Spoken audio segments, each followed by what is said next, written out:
Welcome to the Let's Get It podcast. I'm your host, Kemp, and today I'm going to be sharing with you topic on foreign currency. That's what we cover in foreign currency, aka Forex. Why is that such a hot topic today?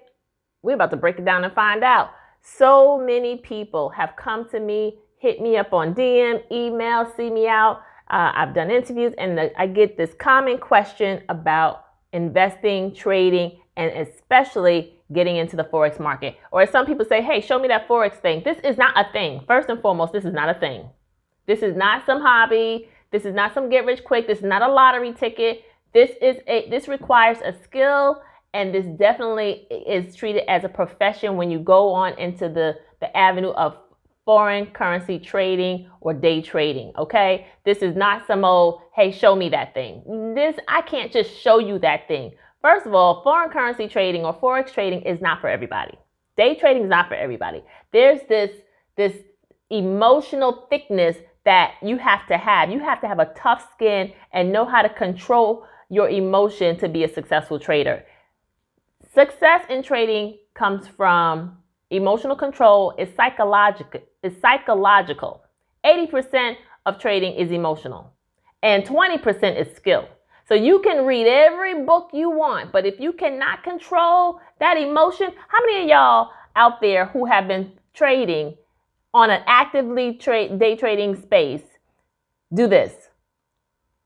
Oh, it's going up. Give me one more pip. Just come on. One more pip. Oh man, it just dropped 5 pips. Okay. Come on. Okay.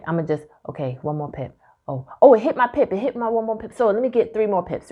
I think I could go 3 more pips. And your finger is steady moving. And it hasn't hit the go button. It hasn't hit the trigger. It hasn't hit the go button. It hasn't hit the trigger, but it's steady. I mean, you're like, you don't know what to do.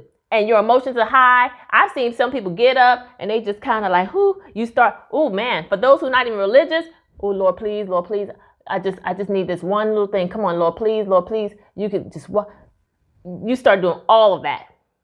Emotion.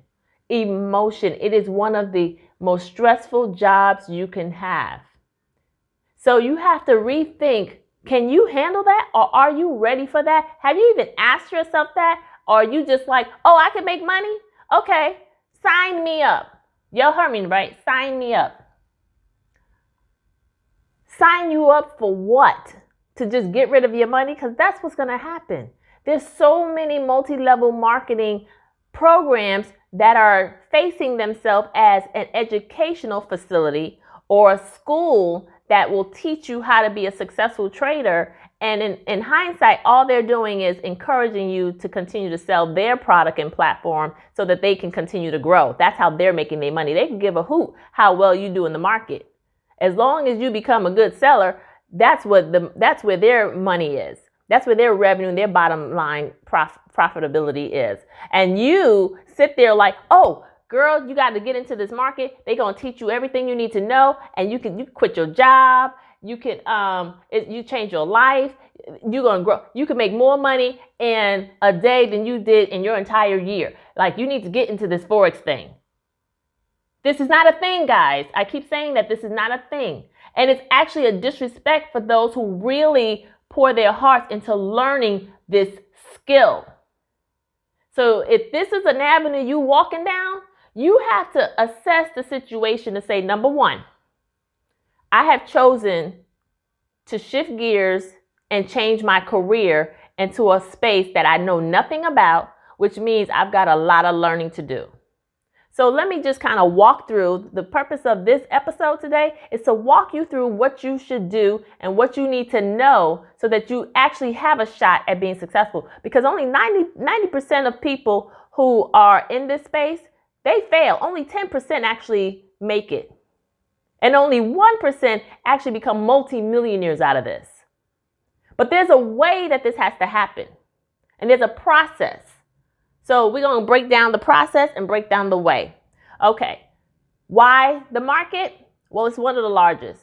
That's why people are trying to get in this space. It's a $5+ trillion market, daily volume traded through it. When you hear $5 trillion, you're like, let me just get a piece of that. All I need is a crumb. All I got to make is a crumb. I'm good. I just need to make a crumb. So, there's opportunity. There's real life opportunity here. And you don't really require a college education, but it does require significant reading. You have to learn this platform. Okay. I want to break something down real quick. For those of you who are not equipped to be a trader, you can be an investor. And the reason why I'm interjecting in that part right there is because there's a difference. There's a difference. Everyone is not made to be a trader, but everyone can be an investor. And so I want to clarify, because these two words are used interchangeably. And so there's a little misconception that they're all in the same. And yes, there's some great similarities, but there are some differences between the two. An investor, they focus on dividends and earnings. We also, as traders, also focus on profit and earnings, but this is long-term gain, where we're short-term gain. Okay? You're getting short-term gain and you're making quick decisions versus an investor making more longer-term decisions. So you're looking at the long haul, maybe several months, a year, several years in your portfolio versus making that quick decision to get in and get out. Some of you are like, all I need is 5 pips. All I need is 10 pips. All I need is 40 pips. All I need is 50 pips, whatever it is. And for those who don't understand what a pip is, if you're a Forex trader, you understand what a pip is. It's no different than, it's just saying these are the levels of income or increase in your dollars. Investors are more fundamental analysts. They're forecasting and they're looking at ratios. They look at financial reports. They're doing a lot of analysis in detail.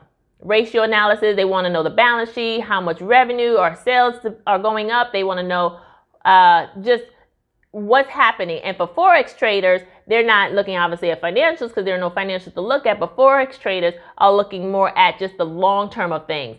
The economy, they're looking at the stats of the economy, the government, what are the potential changes in law and regulation. These are things that they're paying attention to. They're watching heavily the news. They're more fundamental analysts. Day traders are more technical analysts. They're looking at the right now. They focus on oscillators, indicators. They want to see certain ticks, certain moves. There's certain trends that they're looking at on a short-term basis. So they're more fast, equipped, and that's why there's a stress mode in it, because they're like, hey, I got to do this like right now. Everything's like right now. Where a long-term trader says, okay, if the market happens to go down, I feel like over the next 3 months, it's going to soar back up. What goes up must come down. What comes down must go up. They follow that. They're willing to go through the ebbs and flows of the market. Whereas a day trader don't have time for that. They're trying to get in, they're trying to make their profit, and they're trying to get out. A long-term trader, or AKA an investor, also has a different amount of capital when they're thinking through this. So they may say, I'm going to put in an X dollar amount of capital. So again, when those decreases occur and the market goes into a contraction, which means it's dropping, they understand that, are prepared for it, which means they don't feel like, oh man, I just lost this amount of money, because I'm going to get it back, because I'll be in it long enough to gain it back. And I have enough capital to sustain that drop. Whereas a short-term investor can be what we call bottomed out. They may not have enough capital to be in there long enough for when the increase occurs, so they get tapped out. So for example, if you've got $1,000 in your trade account and the market declines beyond that $1,000 capital balance, guess what? You've been bottomed out. And I know that's happened to you. That's what we call blow your account. And there's several ways of blowing your account with some of the decisions you make, but we'll cover that in a minute. So those are the difference between an investor and a trader. You decide what fits you best. Now, whether you're a day trader, you could be a day trader and an investor, but you can't be a day trader if you're not equipped to be a day trader. So everyone can be equipped to be an investor, but everyone can't be equipped to be a day trader. So I hope that helps some of you really evaluate this as people approach you about these opportunities of, oh, you can make all this money, change your life, teach your kids, do this, do that. Yes, I'm all for all of that, but it has to be done with respect, meaning teach, learn. Don't just jump in there like without a life vest. All right. So we talked about the difference between investing and trading. I want to kind of chime in. What helps make you a strong investor. A strong trader. Because we're not talking about investing today. We're talking about trading.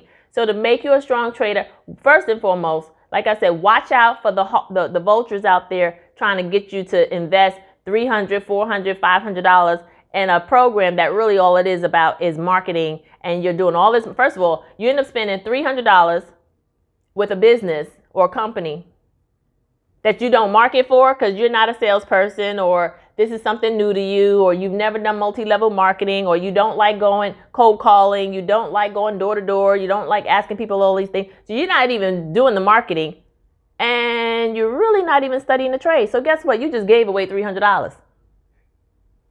And then on top of it, you're paying $300 to $500 or $200, whatever the dollar amount is. But then a lot of times I see these programs are monthly. So now you're paying a monthly charge that you really can't afford when you could put that into an investment portfolio because you know you're not equipped to be a trader, and then allow that to grow at 11 to 13%. I think that makes a whole lot more sense to me.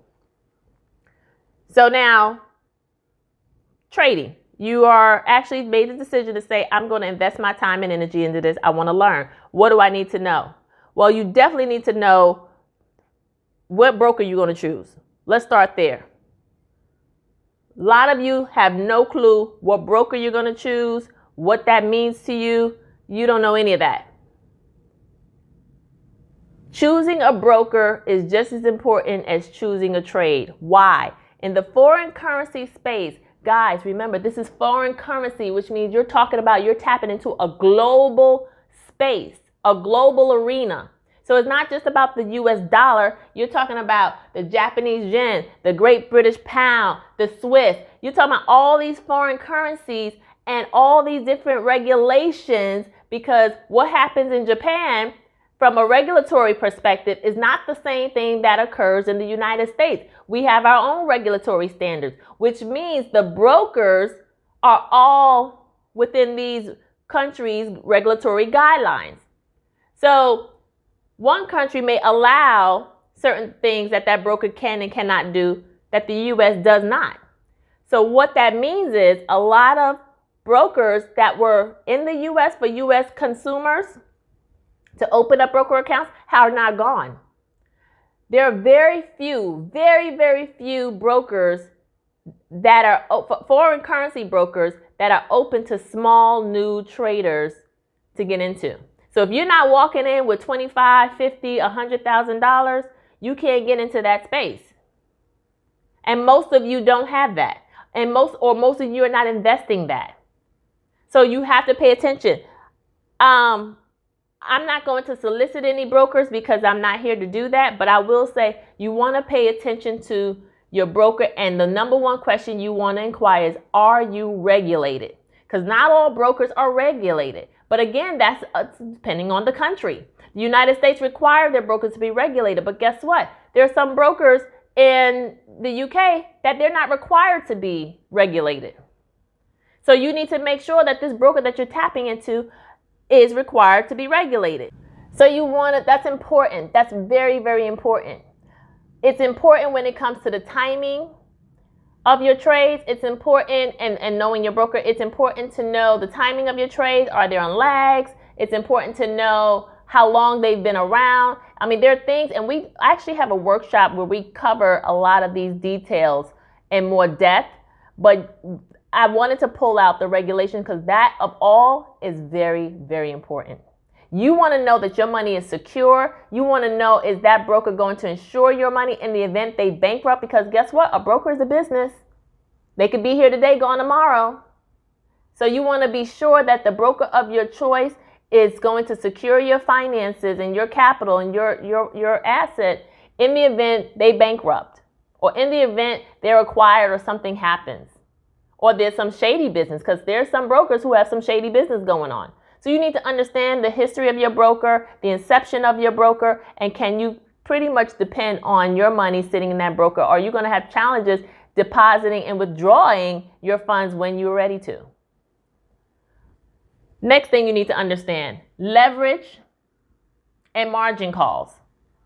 A lot of people, especially with foreign currency brokers, you can have a large leverage have the ability to have large leverage in your account. And what that means is if I invest $1,000, so I put $1,000 into my broker account and I leverage 100.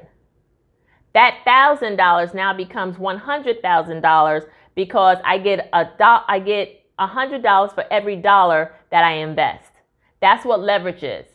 Now the U.S. have very smaller leverage allowances. So which means the average leverage with a U.S. broker might be 20, 30, 50, which means you're getting 20, 30, or 50 to every dollar that you invest.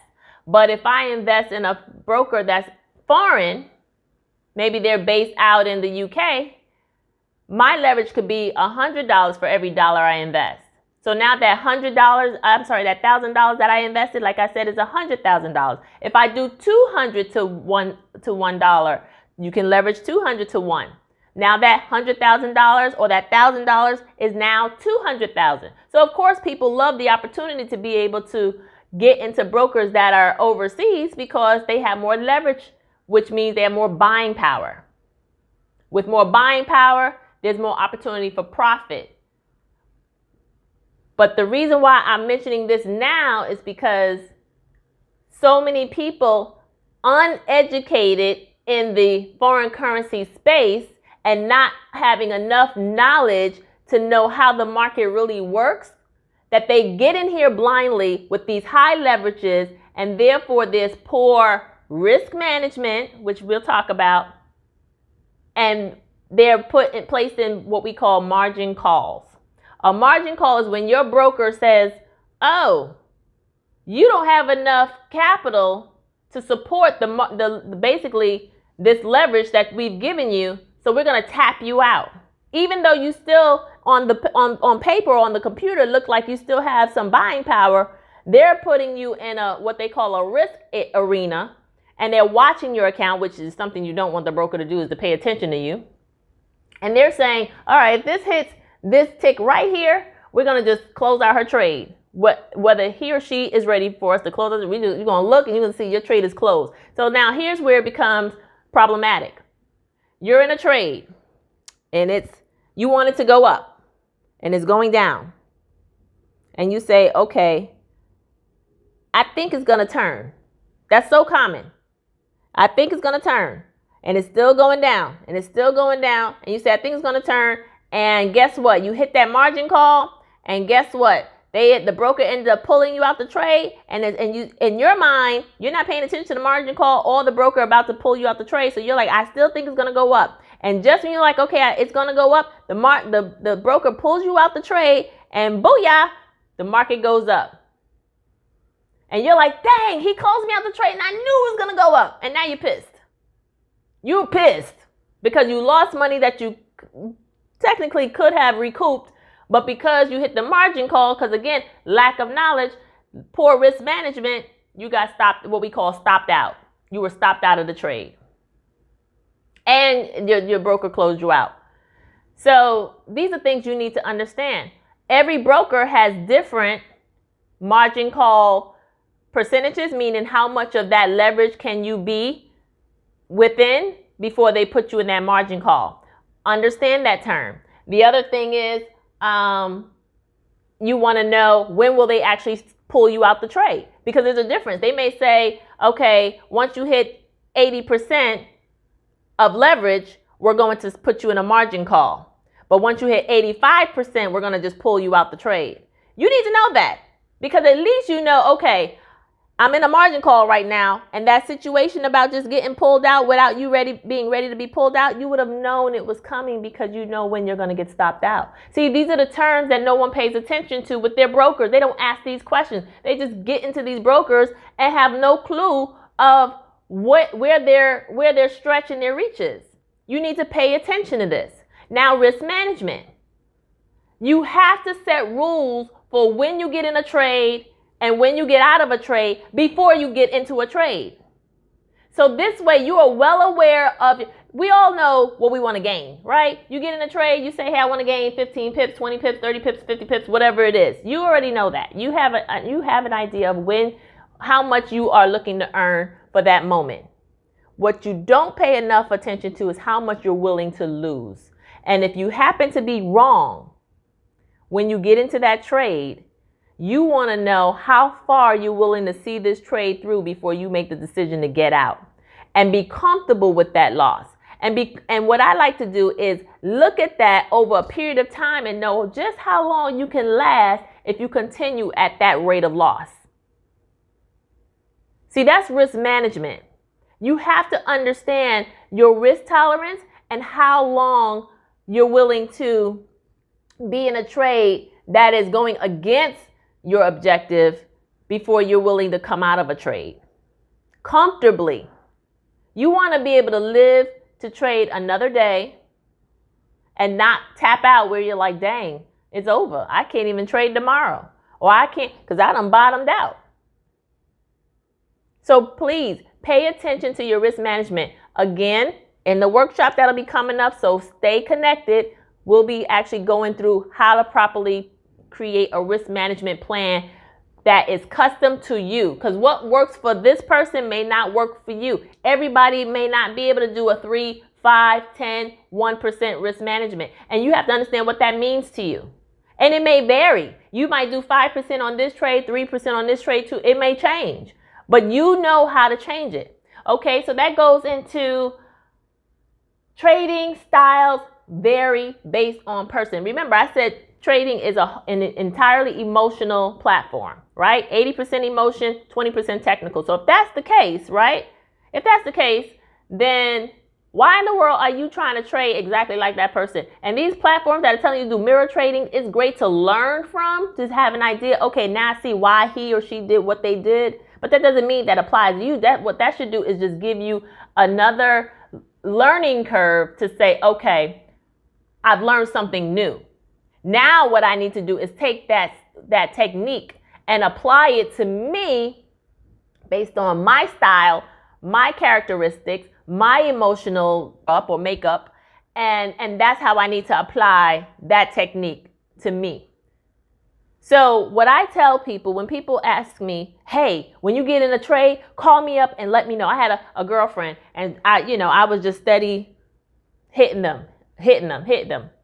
And so she's like, girl, I need to do what you're doing. When you get in a trade, call me up. I'm going to get in the same trade just like you. Show me what you do. Well, I was a little naive as far as knowing that I cannot show you exactly what I do. Not because it's a secret, but because it may not work for you. See, I'm a little more aggressive and I'm more of a risk taker. But I also know my boiling points, where my boiling points won't equal yours. So when I did this with her, I said, okay, I'm getting in a trade like right now. You see this? Get in it right now. By the time I made the phone call, she picked up the phone. I told her I'm getting it right now. She's listening in her ear. She goes on her computer. She gets her finger ready and she clicks the button. You know what? The trade is not even relevant anymore. The trade's not even relevant. So the profit opportunity that she had it no longer exists. So guess what? She ended up losing money. Or I've seen situations where I may have made this amount and you've only made this small crumb, but the main reason is because timing. Timing is everything on trades. And keep in mind, I might be using broker A, she's using broker B, and because the brokers are different, their systems are different. Their time for executions are different. So when I hit the execution button, that lag that her broker made, I've seen brokers have various lags where it's like, I'm looking at the price at this point and you're not seeing the same thing. You're like, no, I don't see that price point. And it's because it's too different. So you cannot mirror with someone else. You need to learn and do you. Learn and do you. Study this. You have to study this. That's critical to the success of your of your growth in this. You don't see any multimillionaire traders talking about, yeah, I mirror trade, and they may have mentors who mentor them to become great. They may have guidance and direction from other successful traders who they learned a lot from, but they still made it their own. You've got to make it your own. I don't disencourage education by any means, but I do encourage you to be more on purpose and intentional about who you choose to get your education from. And just to be sure that it's truly education that you're gaining and not some plot to market something. You're either a marketing person in the sales business or you're learning how to trade. Don't sit there and make yourself believe you could do both. Not right now, not as an entry-level trader, okay? I want to make sure you know a couple of little bullet points. I want to make sure I didn't forget anything. Two important things you have to do with this whole learning how to trade. Number one, use your demo account. If you do not know what a demo account is and you're trading, you're doing it wrong already. Why are you putting your money out in the live market? A demo account is an account, it's a learning space for you to play with Monopoly, fake money, while being in the live market. The demo account serves two very, very important jobs. The first one is it teaches you really how to put your strategy to the test. It allows you to really see if your thinking, your technique, your style of trading works. Is there consistency in your style? That's what it does. It allows you to see your true opportunity and potential. So don't get in there thinking that because someone told you follow these moving averages and use this oscillator and, you know, you want to make sure it works for you. Because let me tell you something. You might have a strategy for this particular trade, but it might not work for another trade. So what does that mean? There are tons in the foreign currency space, just like in stocks, there are different companies, right? You can get into Apple, Google, Tesla, whatever it is. Well, foreign currency has different currencies. So you got the Great British Pound against the Japanese yen. You've got the US dollar against the Great British Pound, or however. There's thousands of pairs out there, right? And one thing that you don't want to do is jump around from pair to pair. I see a lot of people say, girl, you need to tap into the Great British Pound, Japanese yen. And someone else tell you, no, get into the Canadian US dollar. And someone else tell you, you know, get into the Swiss versus this. You need to figure out what pairs work for you and study them. Choose 2 to 3 pairs and master that. Because how the Great British Pound, Japanese yen, and the reason why I say that one a lot is because that's my baby. I've studied that one for years. All of the Great British Pound pairs, I've studied them for years. So that's why you'll hear me use those as examples a lot. But you want to, if you're trading in that, that's going to move and function so different than gold or the US dollar against the Canadian dollar. Like, you want to make sure that you understand what makes that pair tick and how it ticks, because there's personalities to these pairs. These pairs got personalities, you know, and you want to be sure that, you know, you understand the personality. It's like a marriage. Have you ever been with somebody in a relationship and someone says, I don't know how in the world she deals with him? And yes, I said him. And it's because you've learned his personality. So you know what makes him tick. You know what keeps him on ease. You just got to know him, just like he got to know you. And you've learned to accept the good with the bad. Trading's the same way. Pairs are the same way. So you can't be jumping around from pair to pair just because Joe, Mo, and Curly told you not to, or told you to do so. And then your personality and your strategy and your technique and all of that may not work with that pair. So study it and see what works for you. You also want to make sure you use your demo account to do something very few people do, and that's back test. Every time you get out of a trade and you're done for the day, you should be going back and assessing what happened, right? Now, before you go out there in the live, you want to take that strategy and you want to apply it to what we call back testing. Back testing says, I'm going back. So let's say today is what, July 22nd? On July 22nd, I'm going to go back 6 months from now. I'm going to look back at the market 6 months and I'm going to replay it. The system, in a back test system, it will replay exactly what happened in the market. And you'll see everything that happened in the market, right? You see the market move up, down. And what you're doing is you're going to apply your strategy to that previous market and see how you would have performed using that strategy. And that lets you know traditionally, now this is nothing is soundproof, nothing's 100%. Nothing. But it does give you an indication if you're on the right track. So now you want to see, okay, overall, my wins are outweighing my losses. Another thing you have to pay attention to, your win-loss ratios. You need to know how many wins does it take before you have losses, and how many losses are you having versus your wins. This way you know, is it time to reevaluate my strategy? How long before you have losses in that same day trade before you decide, you know what, I need to stop for the day. Maybe I'm just having a good day, because you know that does happen, right? There's days, it's not that your strategy is broken, it's just, you know what, today's just not my day. Today I need to just stop. So at what point do you say, you wave the white flag and you say, you know what, I surrender, I'm just going to stop trading for the day? At what point do you do that? You need to know this stuff. You need to know this before you get into a trade. Because if you don't, guess what? You lost. You got in. You lost. You're pissed. Then you say, you know what? I got to make my money back. You get in. You lost again. Now you're pissed.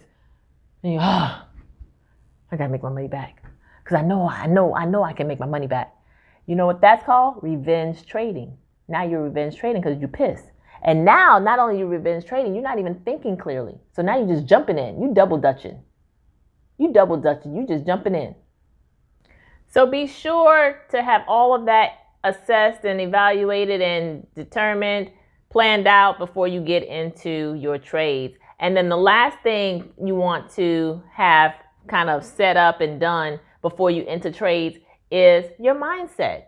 You've got to be in the right state of mind. If you had an argument or a lot of distraction and things going on, you definitely want to be sure that you clear that out, clear your air, clear your head before you get into a trade. You cannot be in a trade not in the right state. Again, emotional. This is a different kind of industry. This is not like your job and you go to work angry with an attitude.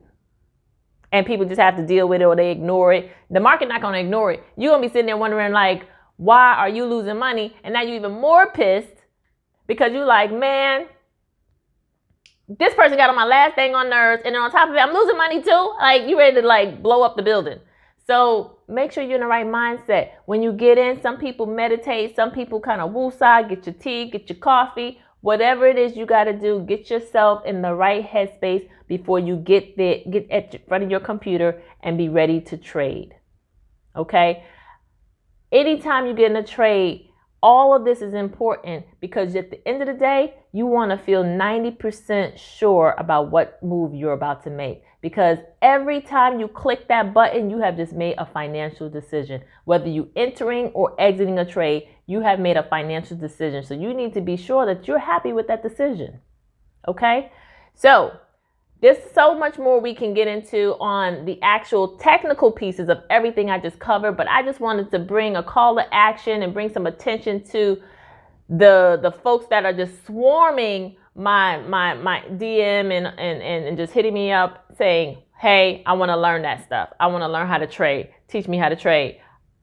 I'm more than willing to teach whomever. However, is this what you really want to do? Is this something you really want to commit to? Is this something you really want to invest your time and energy? Are you cut for this? Maybe you just need to be an investor, and I can recommend some great investment avenues because there's great things you can invest in. Tons of things you can invest in. People, businesses, start a new business. If you have a business, start a new business or partner with another business. Invest in some people. Like I said, support something that they're doing. Real estate is very popular. Get into the market on a long-term basis. Mutual funds, ETFs. There's tons of things you can invest in. I just met a gentleman.